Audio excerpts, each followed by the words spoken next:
Hello friends, ಮತ್ತೊಮ್ಮೆ ನಿಮ್ಮೆಲ್ಲರಿಗೂ ಅನು ಚಾನಲ್ಗೆ ಸ್ವಾಗತ. ಇವತ್ತಿನ ವಿಡಿಯೋದಲ್ಲಿ ಕೇವಲ 1 ಕಪ್ ಶಾವಿಗೆನ ಬಳಸ್ಕೊಂಡು ಡಿಫ್ರೆಂಟ್ ಆಗಿ ತುಂಬಾ ರುಚಿಯಾಗಿ ಒಂದು ಬ್ರೇಕ್ಫಾಸ್ಟ್ ಅನ್ನ ಹೇಗೆ ಮಾಡೋದು ಅಂತ ತೋರಿಸ್ತಾ ಇದ್ದೀನಿ. ಇದನ್ನ ರಾತ್ರಿ ಡಿನ್ನರ್ಗೂ ಸಹ ಮಾಡ್ಕೊಳ್ಬಹುದು, ಅಥವಾ ಸಂಜೆ ಹೊತ್ತು ಹಶ್ವಾಗ್ತಾ ಇದ್ರೆ ಲೈಟ್ ಆಗಿ ಮಾಡ್ಕೊಂಡು ತಿನ್ಬೇಕು ಅಂದ್ರೂ ಕೂಡ ಈ ರೆಸಿಪಿನ ಟ್ರೈ ಮಾಡಬಹುದು. ತುಂಬಾ ಚೆನ್ನಾಗಿರುತ್ತೆ, ಮಕ್ಕಳಿಗೂ ಕೂಡ ಇಷ್ಟ ಆಗುತ್ತೆ ಅಂತಾನೆ ಹೇಳ್ಬೋದು. ಬನ್ನಿ ಹಾಗಾದ್ರೆ ರೆಸಿಪಿ ಮಾಡೋ ವಿಧಾನ ಹೇಗೆ ಅಂತ ನೋಡೋಣ. ನಿಮಗೆ ವಿಡಿಯೋ ಇಷ್ಟ ಆದ್ರೆ ಒಂದು ಲೈಕ್ ಮಾಡಿ, ಜೊತೆಗೇನೆ ನಾನು ಯಾವಾಗ್ಲೂ ಹೇಳೋ ಹಾಗೆ ಚಾನಲ್ ಇಷ್ಟ ಆಗೋದಾದ್ರೆ ಸಬ್ಸ್ಕ್ರೈಬ್ ಮಾಡ್ಕೊಳ್ಳಿ. ಬನ್ನಿ ಫ್ರೆಂಡ್ಸ್, ಹಾಗಾದ್ರೆ ರೆಸಿಪಿ ಮಾಡೋ ವಿಧಾನ ನೋಡೋಣ. ಅದಕ್ಕೋಸ್ಕರ ಒಲೆ ಮೇಲೆ ಕಡಾಯಿನ ಇಟ್ಕೊಂಡು ಅರ್ಧ ಲೀಟರ್ ನೀರನ್ನ ಹಾಕೊಳ್ಳಿ. ನೀರನ್ನ ಹಾಕಿದ ನಂತರ 1/4 ಟೀ ಸ್ಪೂನ್ ಅರಿಶಿನ ಪುಡಿನ ನೀರಿಗೆ ಹಾಕಿ ಚೆನ್ನಾಗಿ ಮಿಕ್ಸ್ ಮಾಡಿದ ನಂತರ ಸ್ಟವ್ ಅನ್ನ ಹಚ್ಕೊಳ್ಬೇಕು. ಒಂದ್ಸರ್ತಿ ಚೆನ್ನಾಗಿ ಮಿಕ್ಸ್ ಮಾಡ್ಕೊಳ್ಳಿ. ಅದಾದ ನಂತರ ಸ್ಟವ್ ಆನ್ ಮಾಡಿಬಿಟ್ಟು ಇದಕ್ಕೆ 1 ಟೀ ಸ್ಪೂನ್ ಎಣ್ಣೆನೂ ಕೂಡ ಸೇರಿಸಿ ಇನ್ನೊಂದು ಸರ್ತಿ ಮಿಕ್ಸ್ ಮಾಡ್ಕೊಳ್ಳಿ. ಶಾವಿಗೆ ಬಿಡಿಯಾಗಿ ಬರುತ್ತೆ ಎಣ್ಣೆ ಹಾಕಿ ಬೇಯಿಸೋದ್ರಿಂದ. ನೀವು ಸಾಧಾರಣ ಅಡುಗೆ ಮಾಡೋದಕ್ಕೆ ಬಳಸುವ ಎಣ್ಣೆನ ಹಾಕೊಳ್ಳಿ ಸಾಕು. ಎಣ್ಣೆನ ಹಾಕಿ ಚೆನ್ನಾಗಿ ಮಿಕ್ಸ್ ಮಾಡಿಬಿಟ್ಟು ನೀರನ್ನ ಈ ರೀತಿ ಕುದಿ ಬರೋದಕ್ಕೆ ಬಿಡಬೇಕು ಮೀಡಿಯಂ ಫ್ಲೇಮ್ನಲ್ಲಿ. ನೀರು ಕುದಿ ಬಂದ ನಂತರ 1 ಕಪ್ ಆಗುವಷ್ಟು ಶಾವಿಗೆನ ಹಾಕ್ತಾ ಇದ್ದೀನಿ ನಾನಿಲ್ಲಿ. ನಾನು ಸಣ್ಣ ಕಪ್ನಲ್ಲಿ 1 ಕಪ್ ತಗೊಂಡಿದ್ದೀನಿ. ಕೇವಲ ಇಬ್ಬರಿಗಾಗುವಷ್ಟು ಮಾತ್ರ ಮಾಡ್ತಾ ಇರೋದು, ಅದಕ್ಕೋಸ್ಕರ 1 ಕಪ್ ತಗೊಂಡಿದ್ದೀನಿ ಸಣ್ಣ ಕಪ್ನಲ್ಲಿ.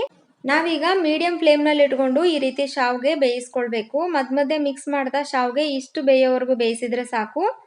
ನೋಡಿ, ಇಷ್ಟಾದ ನಂತರ ತಕ್ಷಣ ಸ್ಟವ್ ಆಫ್ ಮಾಡಿಬಿಟ್ಟು ಇದನ್ನ ಹೀಗೆ ಬಿಡಬೇಡಿ. ಇದರ ನೀರನ್ನ ಸಪ್ರೇಟ್ ಮಾಡ್ಕೊಳ್ಳೋದಕ್ಕೆ ಒಂದು ಪಾತ್ರೆನ ತಗೊಂಡಿದ್ದೀನಿ. ಸ್ಟ್ರೈನರ್ನಲ್ಲಿ ಇದನ್ನ ಈ ರೀತಿ ಸೋಸ್ಕೊಂಡ್ರೆ ನೀರೆಲ್ಲ ಕೂಡ ಕೆಳಗಡೆ ಬರುತ್ತೆ. ನೀವು ಬೇಕಾದ್ರೆ ಇದ್ರ ಮೇಲ್ಗಡೆ ತಣ್ಣೀರನ್ನ ಕೂಡ ಹಾಕ್ಬೋದು. ಇದು ಎಕ್ಸ್ಟ್ರಾ ಬೇಯಬಾರ್ದು ಅಂತಿದ್ರೆ ತಣ್ಣೀರನ್ನ ಹಾಕೊಳ್ಳಿ. ಈಗ ಒಗ್ಗರಣೆಗೋಸ್ಕರ ಸ್ಟವ್ ಮೇಲೆ ಕಡಾಯಿನ ಇಟ್ಕೊಂಡು 2 ಟೀ ಸ್ಪೂನ್ ಆಗುವಷ್ಟು ಎಣ್ಣೆನ ಹಾಕೊಂಡಿದ್ದೀನಿ. ಸಾಸಿವೆ 1/4 ಟೀ ಸ್ಪೂನ್ ಆಗುವಷ್ಟು ಹಾಕೊಳ್ಬೇಕು. ಎಣ್ಣೆ ಬಿಸಿಯಾದ ನಂತರ ಚೆನ್ನಾಗಿ ಸಾಸಿವೆ ಸಿಡಿದ ನಂತರ ಈಗ ನಾನು ಇದಕ್ಕೆ ಗೋಡಂಬಿ ಸಣ್ಣದಾಗಿ ಕಟ್ ಮಾಡಿ ಇಟ್ಕೊಂಡಂಥದನ್ನ 2 ಗೋಡಂಬಿನ ಹಾಕಿದ್ದೀನಿ.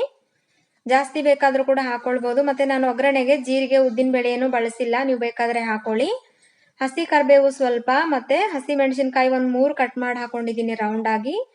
ಒಂದು ಸಣ್ಣ ಈರುಳ್ಳಿನ ಸಣ್ಣದಾಗಿ ಕಟ್ ಮಾಡಿ ಹಾಕ್ಬಿಟ್ಟು 2 ನಿಮಿಷ ಈ ರೀತಿ ಕಲರ್ ಚೇಂಜ್ ಆಗೋವರೆಗೂ ಹುರ್ಕೊಳ್ಳಿ ಲೋ ಫ್ಲೇಮ್ನಲ್ಲಿ. ಈಗ ನಾನು ಇದಕ್ಕೆ 1/4 ಟೀ ಸ್ಪೂನ್ಗಿಂತ ಸ್ವಲ್ಪ ಕಡಿಮೆ ಅರಿಶಿನ ಪುಡಿನ ಹಾಕಿದ್ದೀನಿ. ಬೇಯಿಸಿ ಇಟ್ಕೊಂಡಂತಹ ಶಾವಿಗೆ ಏನಿದೆ ನೋಡಿ ಅದನ್ನ ಹಾಕೊಳ್ಳಿ.